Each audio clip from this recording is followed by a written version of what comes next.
현대를 살아가는 우리를 글로벌 시대라, 그죠? 그래서 매스컴의 영향을 받으면서 살아가는 시대다. 정말 눈을 뜨면 홍수같이 밀려드는 각종 정보들이 있어요. 이제 홍수라는 말이 요즘 정말 비가 많이 와서 곳곳에서 홍수가 지어서 얼마나 위험하게, 얼마나 급작스럽게 밀려 내려오는 건가를 이렇게 감지할 수 있게 되는데요. 그럴 순간, 우리는 매 순간 좌의든 타의든 결정을 해야만 됩니다. 선택을 해야 하는 기로에 서게 됩니다. 이걸까 저걸까. 자, 그런데 그때에 하나님의 택함 받은 성도들, 세상법과 하나님의 법 차이에서 갈등은 더 많아지는 것 같아요. 우리는 인생을 살아가면서 이 복잡하고 다양한 시대 속에서 하나가 된다고 하는 것이 얼마나 어려운지를 잘 알고 있습니다. 그럼에도 불구하고 교회, 다양한 사람들이 모여있는 이 교회, 각자 성격도 다르고 지식 수준도 다르고 살아온 삶의 환경도 다르고 살아가는 경제 수준도 다 다르고, 그죠? 이렇게 다양한 사람들이 모인 곳에는 다양한 의견이 있을 수가 있습니다. 그런데 이러한 여러 사람들 하나님께서 뭐라 그래요? 함께 한 몸으로 자라가자라고 말씀하시는 거예요. 이 말씀을 묵상하면서 저는 어린 시절에 그 운동회 때, 소학교 운동회 때 2인 삼각 경기가 생각이 났어요. 2인 삼각 경기. 두 사람이 같이 뛰는데 두 발을, 한 사람은 왼발을, 한 사람은 오른쪽 발을 묶어요. 그죠? 그리고선 같이 뛰라는 거죠. 왜 이렇게 어렵죠? 그 한 사람은요, 그동안 어떻게 살았어요? 다른 사람과 관계없이 자기 두 다리로 자기가 원하는 곳을 자유롭게 다니던 사람이거든요. 그런데 이제 그 두 사람을 함께 묶어 놓으니까, 그죠? 참 어려운 거죠. 하나의 목표를 향해서 달려가야 하니까 무엇보다도 서로 발을 맞추려는 노력을 해야 되는데 그게 쉽지를 않더라는 거죠. 그런데 여러분, 교회는 어떤 곳입니까? 두세 사람 정도가 아니고 수십 명, 수백 명, 수천 명이 하나가 되어서 달려야 하는 어려움이 더 많지 않겠습니까? 또한 우리가 이 땅에 살아가는 날 동안 우리는 아직 완전한 사람이 아니라 불완전한 존재이고요. 또 구원받은 사람이며 하나님의 자녀이지만 아직도 옛사람을 벗어버리지 못한, 완성되지 못한, 성화되지 못한 존재이기 때문에 아직도 나라고 하는 주장이 있는 사람들이에요. 그래서 때로는 함께하는 생활 속에 상처를 주기도 하고 상처를 받기도 합니다. 그런데 이러한 하나님의 공동체를 향해서 우리 하나님은 한 몸이 되라, 한 몸으로 자라가라 요구하십니다. 이 일을 위해서 교회는 이 여름철에 이 방학 기간에 좋은 기회들을 만들었었죠.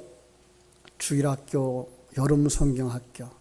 그래서 그 여름성경학교 속에서 공동체 생활을 하면서 하나 되어지는 운동들을 했었고요. 중고등 청년부 마찬가지죠. 그렇죠? 그렇게 수십 명이 이렇게 하나로 뭉치고 또 이렇게 경기를 하고 운동을 하면서 하나 되어지는 운동, 말씀 가운데서 했던 것이 여름 수련회였는데 금년에는 이 코로나19로 말미암아서 그것이 그렇게 쉽지를 않게 되어졌습니다. 그렇죠? 어떻게 해야 하나 될 수 있을까? 먼저 우리는 하나 되어야 할 그 이유가 무엇인가를 살펴보아야만 되겠죠. 분명한 이유가 있어야 우리가 하나 될 거 아닙니까? 자, 오늘 3절과 4절 말씀을 같이 한번 보시겠습니다.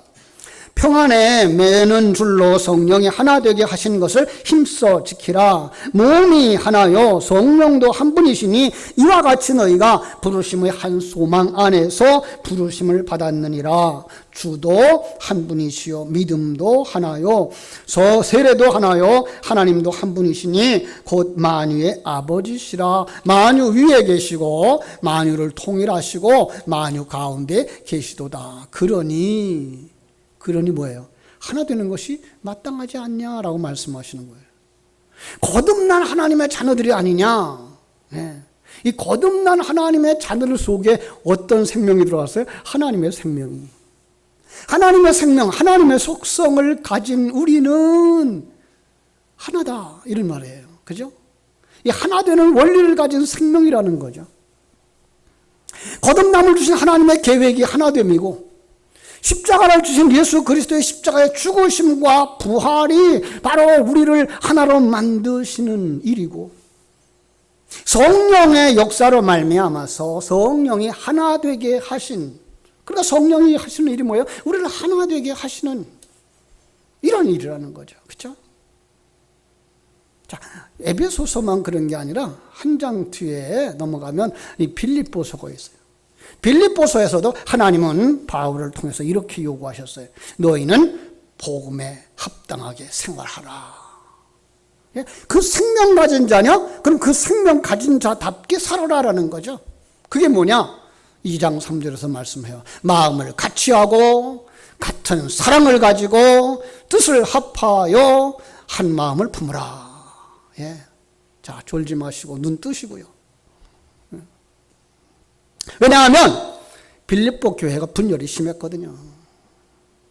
바울이 마게도냐에 들어가면서 세운 첫 교회, 바울이 많은 사랑을 쏟았던 교회. 그런데 교회에 이 유오디아라고 하는 사람하고 순두계라고 하는 사람이 갈등하면서 마침내 교회가 술렁술렁하고 교회가 파당이 생긴 거죠. 자, 그런데 바울 사도는 오늘 그들을 향하여서 뭐라 그래요? 한 마음을 품으라. 그것이 바로 예수 그리스도의 마음이다. 이렇게 말씀하고 있는 거예요. 그래서 에베소 교회를 향하여서 또 빌립보 교회를 향하여서 주신 이 말씀을 하나님이 우리에게 주시는 말씀으로 받을 수 있고 바로 우리 이 시대에 우리 교회를 향하여 주시는 말씀이라고 묵상할 수가 있게 되어진 것이죠. 그것은 바로 한 몸으로 자라가자라는 거예요. 여러분, 에베소 교회를 아시죠? 사도행전 18장을 보면 바울이 2차 전도 여행 때에 천막 치는 일을 했어요. 그래서 브르시글라와 아굴라를 이제 고린도에서 만납니다. 그리고 이제 그들과 같이 에베소로 들어가서 그들을 집을 가정을 시작으로 이제 에베소 교회가 시작되어졌던 거죠. 복음을 전해주자 그들은 거기에서 오래 머물면서 함께 우리 교회를 세워주기를 원했지만 이제 바울은 일정이 있어서 그들에게 교회를 부탁하고 떠나요.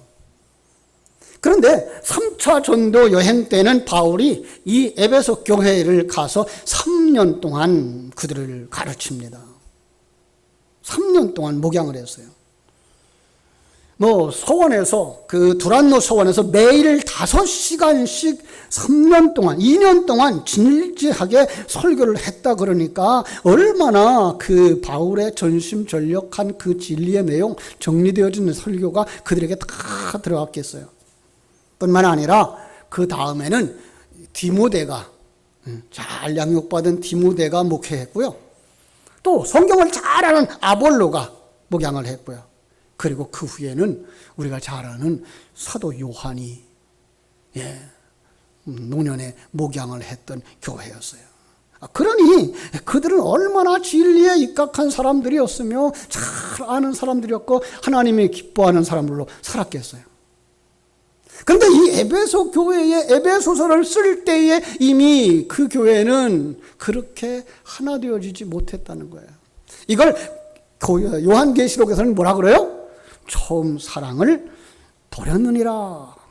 그러니까 처음 그 믿음을 잊어버리는 거예요. 처음 그 믿음을 잊어버리니까 뭐 하는 거예요? 그들 속에 새 속의 물결이 엄습해 들어온 거예요. 진리를 전해주던 하나님의 사람들이 떠나가자 그들이 참으로 보이는 세상, 우리 인간이 타락이라는 게 이렇게 금방 변할 수 있을까 싶을 정도로 변하는 거예요. 그들이 우상숭배에 솔깃해졌고 세속적인 그 관점과 세속적인 가치관을 가지고 살게 된 거죠. 마음이 사본오열되어졌어요. 바울이 옥에 갇혔지만 이 소식을 듣고서는 안타까워서 이렇게 편지를 써서 보낸 거예요. 뭐라고요? 한 몸으로 자라가라. 그죠? 어떤 면에서 이 시대에 우리를 향하여 주시는 말씀과 같다라는 생각이 들어요. 왜죠? 이 시대는 지금 다양화를 추구하고 있어요. 사회적으로 다양화 그래요. 다양화되어진 걸 다 인정하자고. 참 무서운 시대인데 불구하고 그게 사람들의 마음속에 그런 대로 먹혀 들어가는 시대가 된 거예요. 그죠? 그런데 우리 교회는 그러면 안 되잖아요. 그죠? 교회는 어떻게 진리를 수호해야 되며 어떻게 하나 되어져야 될 것인가를 추구해야 되는 이런 숙제를 안고 가게 되어진 거죠. 정말 오늘 우리 이 시대가 어떻게 됐습니까? 포스트 모던 시대예요. 벗어던지자는 거예요. 전통 벗어던지자는 거예요. 엊그제는 국회의원, 청년 국회의원이, 분홍색 꽃무늬 원피스를 입고서, 국회에 들어갔다가 사람들의 지탄을 받았는데, 어떻게 그럴 수가 있냐는 거죠. 그런데 그걸 지지하는 사람들이 있잖아요. 그게 뭐 그렇게 중요하냐. 일만 잘하면 됐지. 여러분, 자세도 중요하거든요. 예. 여러분, 우리가 예배만 드리면 됐지가 아니라 오늘 설교를 듣고 그 설교 속에서 정말 중요한 핵심을 내게 주시는 말씀을 찾아서 내가 그렇게 살겠다라고 하는 결단이 있고 그렇게 살아가는 삶이 중요한 것처럼 그 자세도 중요한 거거든요. 그렇죠? 요즘은 그런데도 불구하고 변화를, 그 권위를 벗어나고 싶고 전통을 벗어나고 싶고, 그렇죠? 심지어는 뭐예요? 하나님부터 벗어나고 싶은 거예요. 하나님은 여전히 아니 내가 왕이야. 여러분, 이것을 인정하지 않으면 우리는 천국에 들어갈 수가 없습니다. 성도들에게 이 왕 대신, 이 하나님 대신 그 생명, 그거 가지고 그분과 하나 되어지라고 말씀하고 있는 거예요. 그 신앙을 가진 사람들을 교회라고 말하고 그 믿음을 가진 이들을 하나님의 백성이라고 칭하는 거예요. 그래서 오늘 말씀 제목을 한 몸으로 자라자라고 정한 거예요. 이 거룩한 주일, 거룩하신 하나님 앞에서 진리의 말씀을 기다리는 성도들을 향하여서 주시는 말씀이라고 생각되어져서 그런 것입니다. 어떻게 우리가 하나 되어질까? 하나 되어지기 위해서 가장 먼저 기억해야 되는 것은 한 마음이 되어야 한다. 이렇게 말씀을 정했어요. 금방 예를 들은 것처럼 2인 삼각 경기를 잘 하려면 두 사람이 어떻게 돼요? 한 마음 되어져야 되죠. 더 중요한 건 뭐예요? 두 다리를, 오른쪽 발과 왼쪽 발을 꽁꽁 묶어야 돼요. 그걸 헐겁게 묶으면요, 뛰어가다가 나중에 헷갈려가지고 발작 넘어지게 된다고요. 그죠? 여기 가장 중요한 게 한 마음이에요. 우리가 한 마음이 되려는데 우리끼리 한 마음이 되어지지가 않아요. 그래서 하나님은 뭐라 그래요? 주님과 먼저 하나 되라라고 강조하고 있는 거죠. 제가 빌립보서 2장 1절 2절을 가져왔어요. 그러므로 그리스도 안에 무슨 권면이나 사랑의 무슨 위로나 성령의 무슨 교제나 긍휼이나 자비가 있거든 마음을 같이 하여 같은 사랑을 가지고 뜻을 합하여 한 마음을 품어라. 예. 우리가 한 마음이 되려고 하면 먼저 뭐예요? 예수 안에라고 말씀하고 있어요. 그죠? 예수 안에, 이건 무슨 뜻일까요? 먼저 예수와 하나됨이라는 거예요. 우리 주님께서 말씀하셔요. 교회는 어디 세워졌다? 내가 반석 위에 내 교회를 세우리라. 반석이 뭘 상징한다고요? 예수 그리스도. 오늘 우리가 교회를 세워질래 그러면 어디 세워져야 돼요? 예수 그리스도. 예. 그러니까 너도 예수 그리스도 안에 있고 나도 예수 그리스도 안에 있어야만 뭐 할 수가 있다? 하나가 되어질 수 있다는 거죠. 제가 우리 신혼부부들을 이렇게 만나서 그들에게 권면을 할 경우가 생긴다면 그들에게 꼭 두 장의 그림을 그려주는데, 하나는 인간의 만남이라고 하는 그림이에요. 인간의 만남은 처음에는 연애기가 있죠. 상대방의 어떤 것도 다 좋은 시대가. 그 다음에 조금 지나면 뭐가 오죠? 권태기가 온단 말이에요. 권태기에는 이 연애기에 사람을 잘못 본 것처럼 권태기에도 사람을 잘못 본다고요. 사람을 낮게 평가한다고요. 흠만 본다고요. 그게 다 지나가고 나면 그때부터 성장기가 와요. 이 권태기 때의 상대방을 포기하지 않은 사람만 성장기를 맞이해서 아름다운 노년을 맞이하고 함께 어우러져 노년을 해로할 수 있는 거죠. 그렇습니다. 또 두 번째 그림이 뭔가 하면 집을 하나 그려줘요. 너희들이 이런 가정이 되어졌으면 좋겠다. 그 얘기 다 할 수는 없고요. 그 첫 번째 기초를 놓을 때 기초를 반석을 그려줘요. 예. 왜죠? 가정이 바로 교회고 그 교회는 반석 위에 세워져야 되니까. 그러면서 설명하는 것이 뭐냐 하면은, 자, 한 사람은 반석 위에 세워놓고 한 사람은 모래 위에 세웠다고 생각해보자. 요즘같이 큰 비가 오고 홍수가 나면 어떻게 되겠니? 한쪽이 무너지겠지. 한쪽 무너지면 이 집이라고 하는 건 반쪽은 괜찮던가요? 그렇지 않아요. 한쪽이 무너지면 다 무너져요. 그래서 우리는 그렇게 되지 않기 위하여서 반석 안에 세워야 된단다. 반석, 바로 예수 그리스도란다. 두 사람이 다 예수 안에서 하나 되어질 때 너희들은 행복한 가정을 세워나갈 수 있단다라고 이야기를 해줍니다. 그렇습니다. 교회를 이루는 많은 사람들의 개성을 무시하자는 얘기가 아닙니다. 부부간에 그 개성을 무시하자는 얘기도 아닙니다. 그들의 경험, 그들의 지식 소중한 겁니다. 왜요? 지금까지 걸어온 길도 하나님과 함께 걸어온 길이기 때문에 그렇습니다. 그러나 지금 둘이 한 몸이 되어지고 수십 명, 수백 명이 한 몸이 되어져서 나아가기 위해서 우리는 뭐예요? 반드시 예수 그리스도와 하나 되어지고 예수 그리스도 위에 서야 된다는 사실입니다. 여러분, 찬양대에서 봉사를 해보신 적이 있나요? 찬양대, 과거에는 성가대라고 했었죠. 그죠? 그러다가 이 종교 저 종교 다 성가대라고 하니까 우리가 하나님께 찬양하는 찬송이다. 그래서 찬양대로 이제 찬양으로 바꿨습니다마는, 오직 하나님만 찬양하는 이 찬양대원들 보통은 이 4부로 나누어지죠. 소프라노, 엘토, 테너, 베이스. 각각의 음색이 달라요. 대원이 20명이면 20명의 목소리가 각각 달라요. 이들의 음색은 각각의 특징이 있기 때문에 모두 다 똑같은 소리를 내지 않아요. 그렇지만 지휘자의 지휘에 따라서 질서 있게 소리를 내야 할 부분과 소리를 삼켜야 할 부분에서 신호를 따르게 되는 거죠. 그러면 질서 있게 조화롭게 화음을 이루어서 아름다운 찬양을 드러낼 수 있는 거죠. 그렇습니다. 하나님의 교회도 마찬가지입니다. 교회 공동체를 구성하는 성도들을 보십시오. 얼마나 다양한 차이를 가지고 있는지. 연세 드신 분도 계시고 젊은 사람도 있고 직업도 다양합니다. 그런가 하면 각각이 생각하고 있는 이상도 다릅니다. 자라온 환경도 다릅니다. 은사도 다릅니다.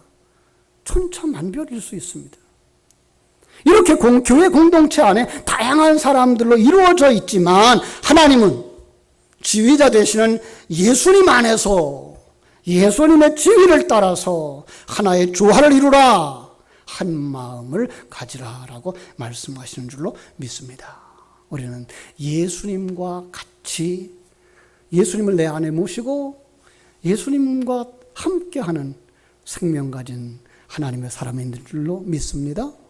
두 번째로 우리가 하나 되려고 하면 한 방향으로 가야 된다라고 말씀하고 있어요. 12절, 13절 보실까요?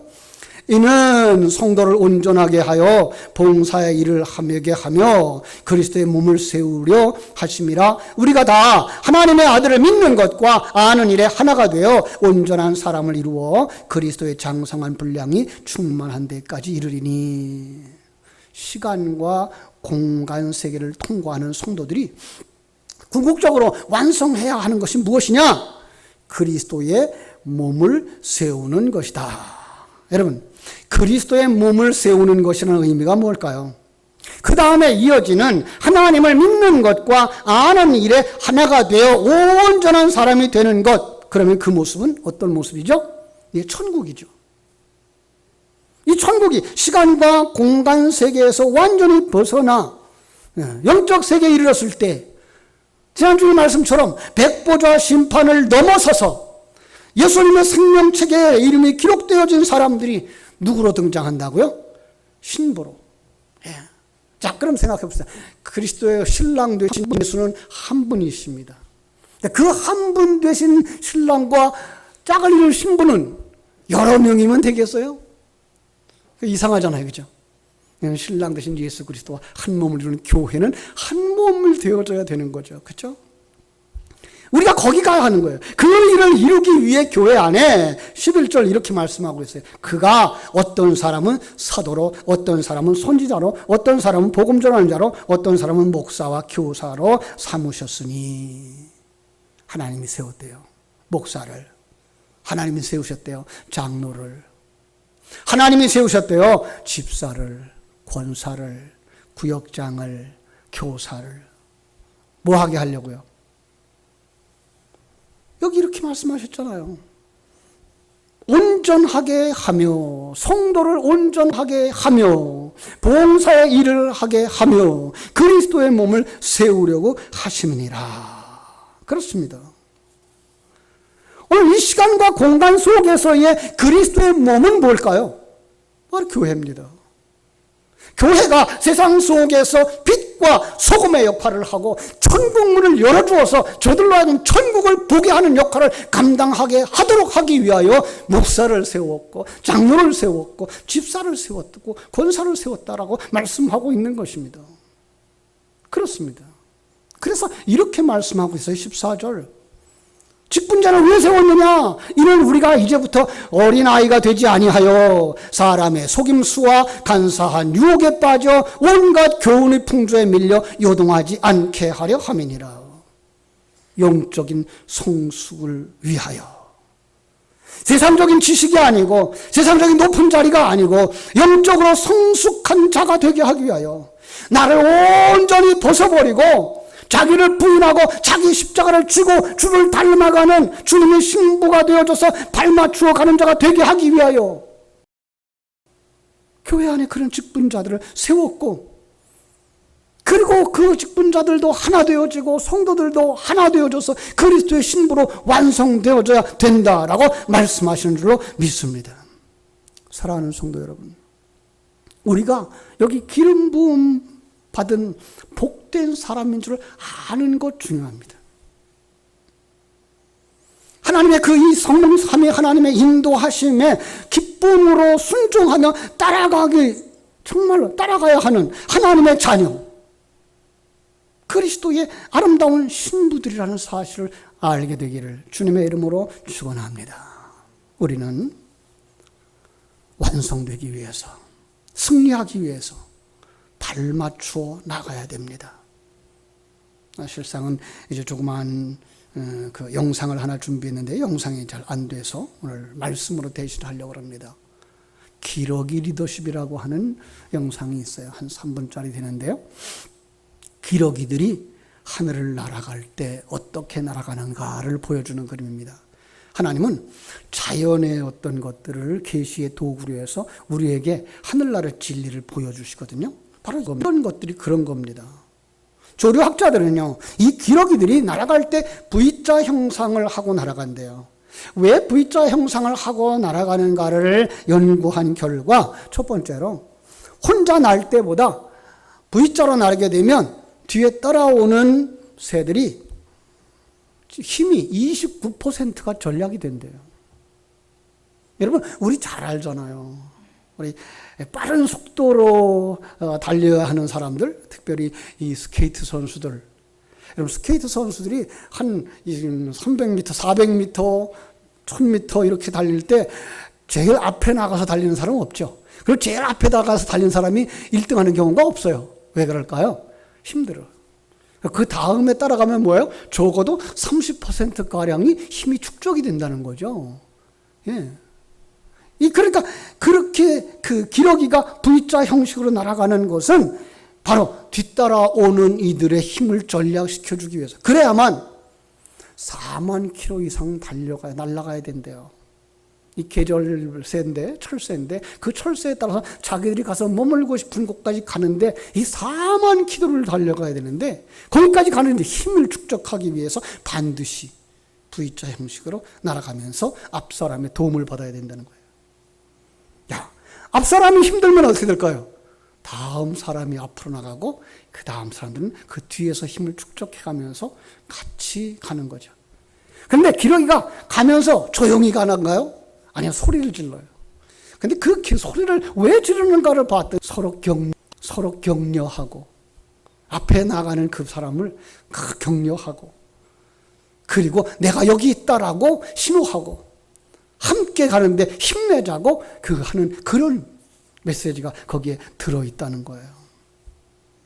그렇습니다. 뿐만 아니라 그렇게 날아가다가 한 마리가 병이 나든지, 날아가지 못할 부상을 당하든지 그러면 그 한 마리가 떨어질 때 다른 서너 마리가 같이 내려가서 그가 회복되어지든지 그가 죽든지 할 때까지 그들 곁에 같이 있다가 회복되어지면 그게 같이 나르고, 그리고 그가 생명을 잃으면 그를 버려둔 다음에 그들이 그때야 다시 떠난다는 거예요. 여러분, 여기에 우리에게 주시는 귀한 진리들이 있습니다. 정말 우리는 천국까지 같이 가야 하는 하나의 공동체, 예수 공동체입니다. 정말 우리는 협력할 수 있어야 되는데, 그 목적지까지 가야 되는 그 하나의 목표를 향하여 달려갈 때 발 맞추어 가지 않으면 안 된다는 거예요. 함께 가지 않으면 안 된다는 거죠.